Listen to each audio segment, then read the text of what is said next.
Diary of a Sex-Addicted Adulterous Wife. Every addiction begins with a taste, a fleeting moment of ecstasy that soon becomes a hunger. After Venice, I found myself constantly chasing that high, the thrill of the unfamiliar, the seductive allure of the forbidden. And as with every hunger, I sought out places where my desires could be satiated. There was a jazz club in the heart of the city that I began to frequent. Its name escapes me now, but its ambience, oh, that I remember. Darkened corners, sultry melodies, and the distant aroma of cigar smoke and aged whisky. A place where secrets whispered in the ear were drowned out by the soulful strains of the saxophone. One evening, as I sat nestled in a shadowed booth, a young musician took to the stage. He was, for lack of a better word, mesmerizing. Raven-haired, with a chiseled jaw and eyes that held stories far beyond his years. His fingers danced upon the keys of the piano, each note resonating with the very chords of my heart. We didn't speak that night, but our eyes met more than once, holding promises that words could scarcely convey. There was a magnetic pull, an unspoken understanding, and I found myself returning to that jazz club night after night. And then, one sultry evening, as the final notes of a haunting melody faded into the smoky air, he approached. His voice, soft and slightly raspy, introduced himself as Leon. There were no pretenses, no games, just two souls recognizing the fire within each other. Our affair began in earnest. Unlike with Charles, with Leon, it was raw, unbridled passion, the kind that consumes you, body and soul. The world outside ceased to exist when I was with him. The dimly lit rooms of the jazz club, the rhythm of our heartbeats synchronizing with the throb of bass and drum, became our universe. But it wasn't just the physical connection.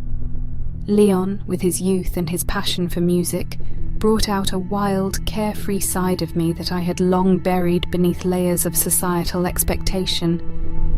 Our nights weren't just about stolen kisses and fervent embraces.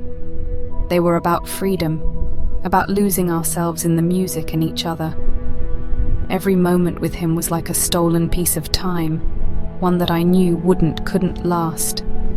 We were like two notes in a song, destined to harmonize for a brief moment before going our separate ways. And though I yearned for more, the very nature of our relationship, the secrecy, the thrill of discovery, the looming danger of exposure, added fuel to the fire. As days turned into weeks, the lines between my two worlds began to blur, the poised, elegant wife and the wild, passionate lover. Leon's melodies began to seep into my every waking moment, a constant reminder of our clandestine affair. The very air seemed charged with our secret, and with each passing day the risk grew. But did I care? In the moment, no. The allure of the forbidden, the heady rush of danger, it was all too intoxicating. Yet even then, a small voice within me whispered of the impending storm, of the consequences of playing with fire.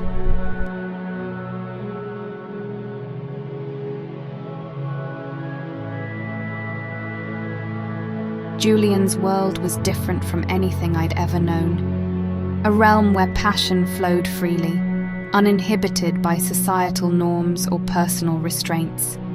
It was in the embrace of this world that I found myself lost, and paradoxically, found as well. I first met him at his gallery opening. The venue was alive with chatter and admiration, but a singular painting anchored me. A portrait of a woman, lost in her thoughts, her expressions a myriad of shadows and dreams. Julian approached, interpreting my quiet appreciation as curiosity. "That's the duality of human desire," he'd said, nodding towards the painting. His voice had the resonance of a well-played cello, deep and haunting. Our conversations meandered through art, life, and the grey areas in between. Julian's mind was a fascinating landscape, raw and unfiltered. He painted not just with colours but with raw emotions, his canvas bearing witness to the depths of human experience. Our meetings grew frequent, often in his chaotic studio, brimming with paints, brushes, and half-consumed cups of coffee. I'd watch him paint, every brush stroke a testament to his dedication. When he asked me to pose for him, it felt like a natural progression, not just of our relationship, but of my journey into the depths of my own soul. Amidst the clutter and scent of turpentine, we shared more than just silences. Julian had this innate ability to strip away the facades, laying bare vulnerabilities and fears. For someone who'd always guarded her secrets fiercely with him, I found myself teetering on the edge of confession. Yet even in our closeness, there was a chasm. The truth of my double life loomed large, casting shadows on our stolen moments. Each touch, every whispered word was tainted with the guilt of my betrayals. Julian sensed it too. "There's a storm inside you, Sandra," he'd say, his fingers tracing patterns on a canvas, eyes distant. I'd often wonder if he painted the woman he saw, or the one he wished to uncover. Our affair was not just of the flesh, but of the soul. We were both prisoners of our past, seeking solace in the present. But such profound connections came with their own burdens. The weight of our shared guilt, the looming dread of discovery, and the heartache of a love that could never truly be free. One evening, as the city lights blinked to life, Julian looked at me, his eyes reflecting a pain I knew all too well. "We're on borrowed time, aren't we?" he mused. I didn't have an answer then, and I don't have one now.